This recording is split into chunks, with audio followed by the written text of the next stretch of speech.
Hello dear student.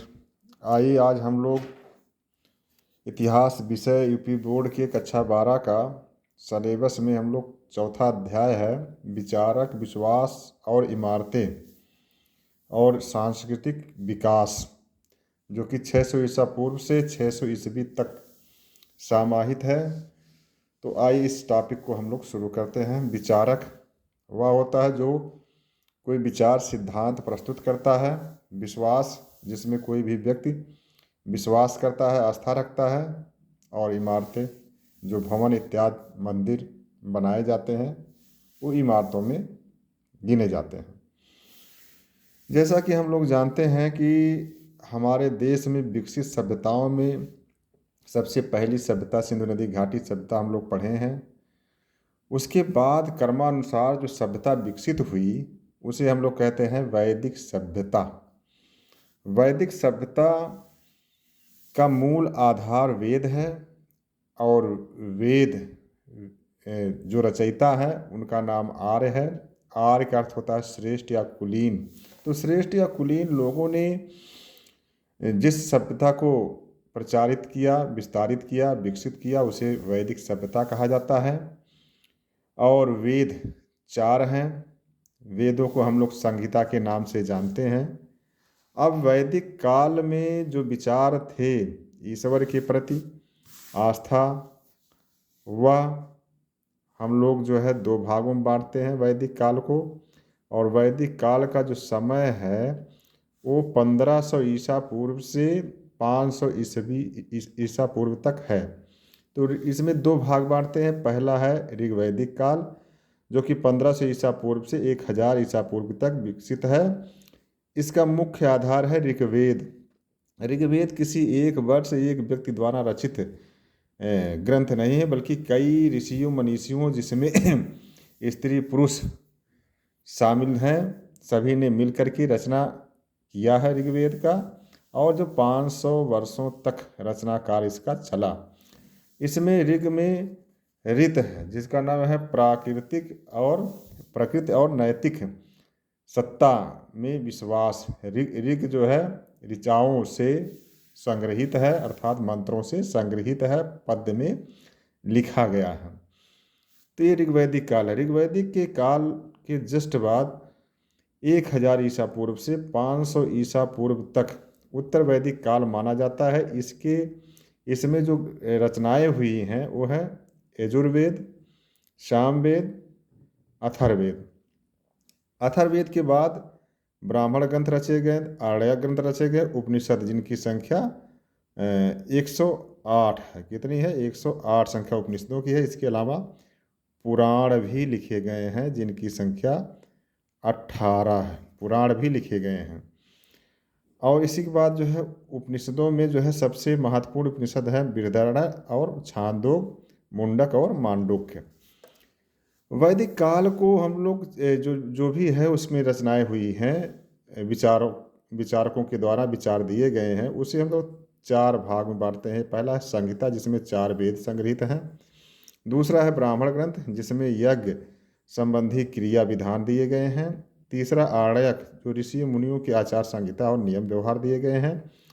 चौथा है उपनिषद जिसमें 108 उपनिषद बताए गए हैं आपको पहले ही। और उपनिषदों में जो विचारधाराएं हैं वह है आत्मा, मोक्ष, पुनर्जन्म और ब्रह्म से संबंधित।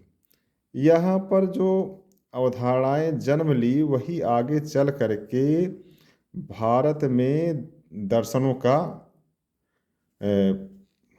का रूप धारण कर लेते हैं। और इसी उपनिषदीय विचारधारा में ही सर्वप्रथम उत्तर वैदिक काल में कुछ ऐसी अवधारणाएं विकसित हो गईं, विचारधाराएं विकसित हो गईं, जैसे कि यज्ञ के क्रियाकलाप बढ़ गए, कर्मकांड बढ़ गए, पशुबल की अधिकता हो गई, वर्ण व्यवस्था की जटिलता हो गई, पुरोहितवाद, पाखंडवाद आदि बढ़ने से अनीश्वरवादी विचारधारा जन्म ले लिया। और इसको जो है परिणाम हुआ कि 6ठी शताब्दी ईसा पूर्व में 2 विचारधाराएं जो हैं जन्म लिया। पहली विचारधारा है नास्तिक संप्रदाय के रूप में, दूसरी विचारधारा हुई जो कि आस्तिक संप्रदाय के रूप में। अब आस्तिक नास्तिक कौन थे? आस्तिक वे जो ईश्वर में, वेद में विश्वास करते हैं, ईश्वर और वेद में विश्वास करते हैं, वे आस्तिक कहे जाते हैं। अथवा इसके अलावा परलोक में भी विश्वास करते हैं आस्तिक लोग। ईश्वर, परलोक में और वेदों में विश्वास करने वाले लोग आस्तिक, और इसमें विश्वास ना करने वाले नास्तिक। जो 6ठी शताब्दी ईसा पूर्व है वह बहुत परिवर्तनकारी रहा है। उसमें जो है यज्ञवाद, पुरोहितवाद, पाखंडवाद, पशुबल, वर्ण व्यवस्था की जटिलता इत्यादि का विरोध हुआ, और इसका स्वर जो है सबसे पहले उपनिषदों में ही सुनाई पड़ता है। उपनिषदों में सबसे पहला है मुंडको उपनिषद, जिसमें कहा गया है यज्ञ टूटी हुई नौका के समान है। इसका मतलब जो है, जो ये सब कुरीतियाँ वैदिक धर्म में आ चुकी थी, उसको जो है उपनिषदी विचारधारा में एक ईश्वरवाद की अवधारणा जन्म लिया, और उसमें ही यज्ञों और पशुबल की कर्मकांडों की निंदा की गई। इसी से विकसित होते हुए समानांतर में जो नास्तिक संप्रदाय हुए, उसमें मुख्य रूप से 3 दर्शन आते हैं, 3 विचारक और उनके विचार आते हैं। पहला विचार है महावीर स्वामी के द्वारा जैन धर्म, और दूसरा है महात्मा बुद्ध के द्वारा बौद्ध धर्म, तीसरा है बृहस्पति मुनि के द्वारा चार्वाक दर्शन। ये जो है 3 नास्तिक संप्रदाय हैं। इसके अलावा आस्तिक संप्रदायों में जो विचारधारा जागी, उसमें है सांख्य। कपिल मुनि ने सांख्य विचार दिया, जिसमें प्रकृति और पुरुष, जिसमें सांख्य में प्रकृति और पुरुष को महत्व दिया गया। योग में सांख्य से संबंधित है, योग में जो है योग साधना के बल पर जो है इसको आगे बढ़ा गया। योग के पतंजलि हैं।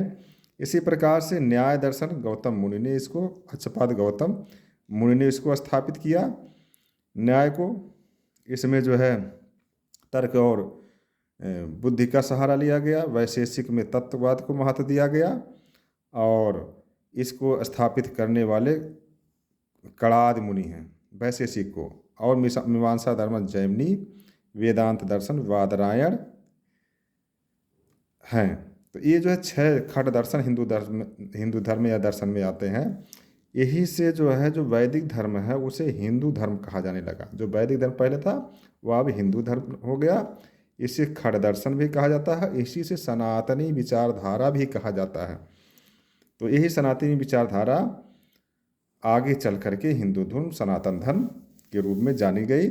इसमें भी 3 रूप में, एक वैष्णव मत, दूसरा शैव मत, तीसरा शाक्त मत। इसके अलावा 4-5 मत हैं इन्हीं तीनों से जुड़े हुए। अद्वैतवाद शंकराचार्य का है, द्वैतवाद मध्वाचार्य का है, द्वैताद्वैत निम्बकाचार्य का है, शुद्धाद्वैत वल्लभाचार्य का है, विशिष्टाद्वैत रामानुजाचार्य का। इनमें जो है जो परिवर्तन प्रभाव समाज पर पड़ा जो है विचारकों का, और वैदिक और या सनातन परंपरा से बिल्कुल विपरीत जो हुआ वह है नास्तिक संप्रदाय। और नास्तिक संप्रदायों में सबसे महत्वपूर्ण है महावीर स्वामी और उनकी विचारधारा जैन धर्म। तो जैन धर्म को हम लोग आगे जानते हैं। एक विचारधारा जो होती है कि 6ठी शताब्दी ईसा पूर्व, जिसको हम लोग शुरू करना है इस टॉपिक में, 6ठी शताब्दी ईसा पूर्व का समय न केवल भारतवर्ष में परिवर्तनकारी रहा, बल्कि विश्व के क्षितिज पटल पर भी परिवर्तनकारी रहा है।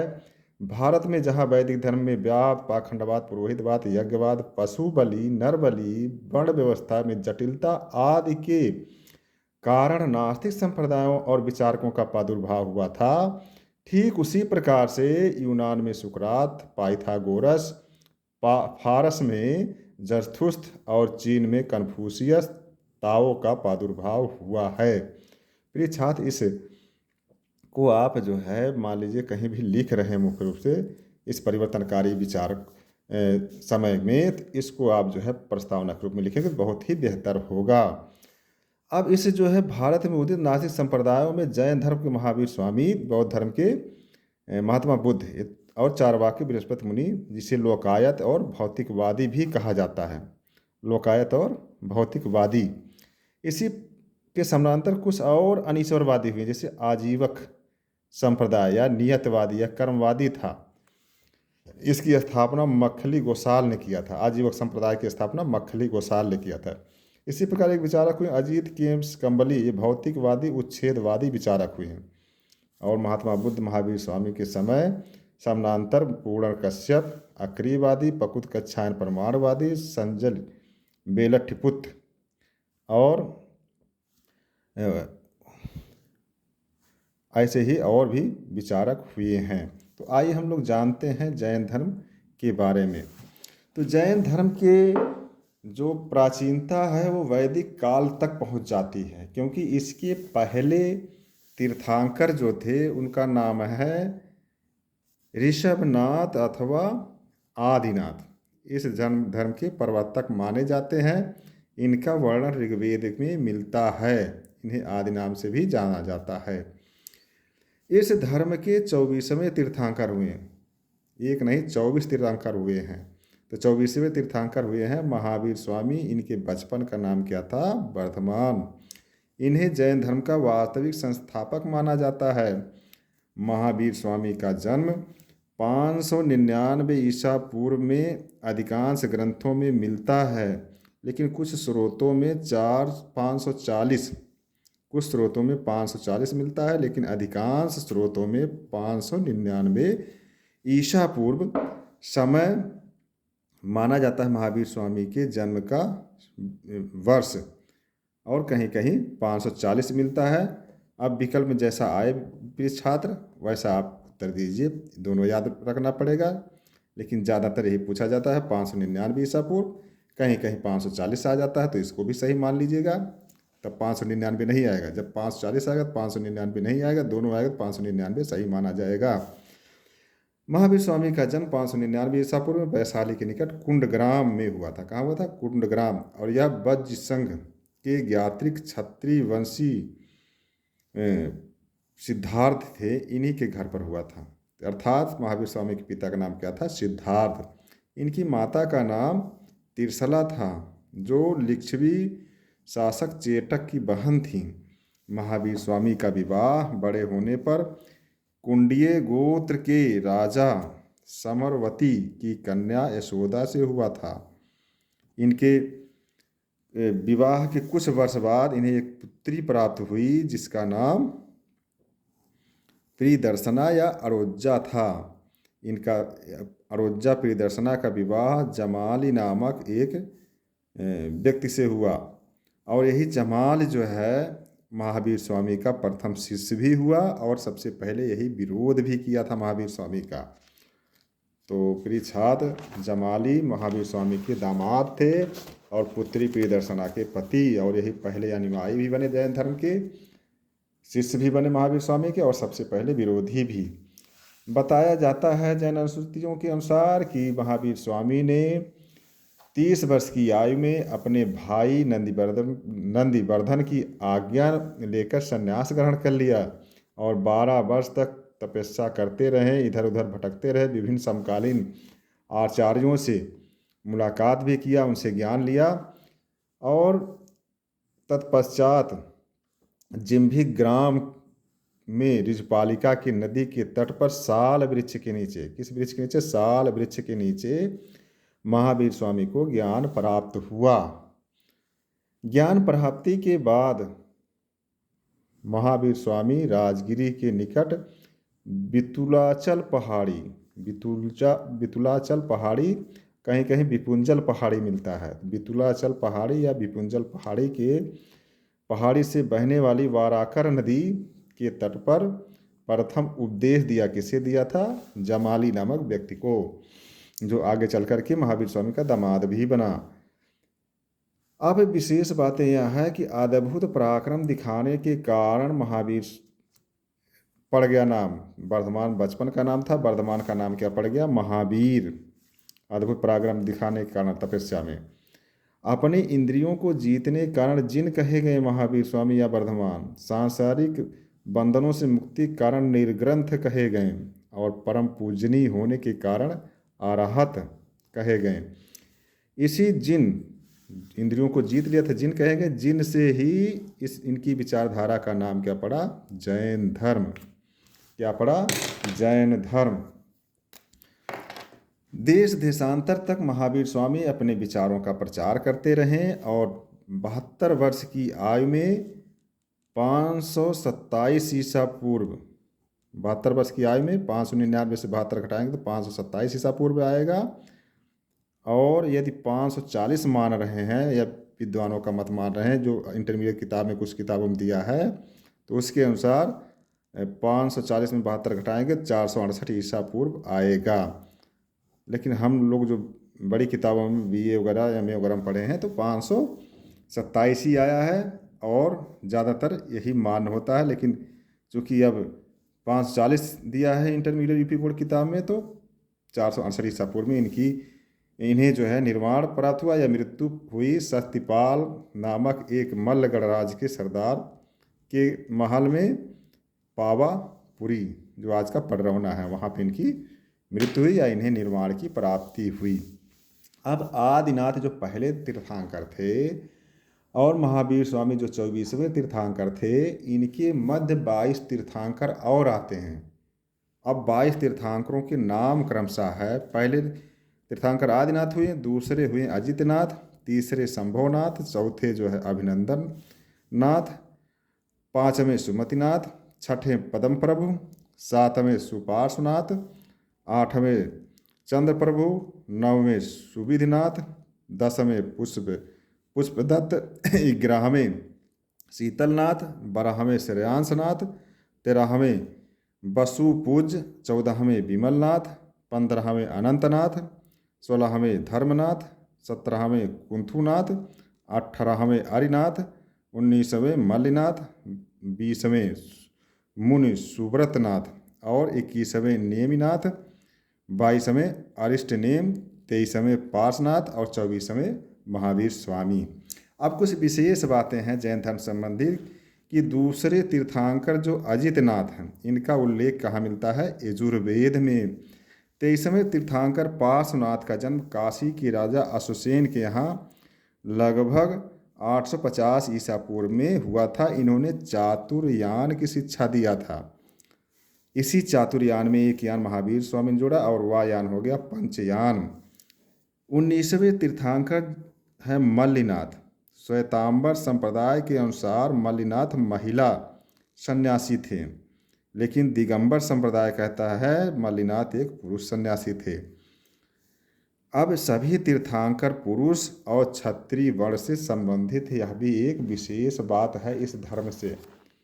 अब आगे हम लोग जैन धर्म की शिक्षाओं को सीखेंगे, जानेंगे। तो प्रिय छात्र छात्राएँ, इस टॉपिक विचारक विश्वास इमारतों में हम लोगों ने वैदिक परंपरा से शुरू करके नास्तिक संप्रदायों का उदय और उपनिषदीय विचारधारा को आगे बढ़ते हुए खट दर्शन और पांच मत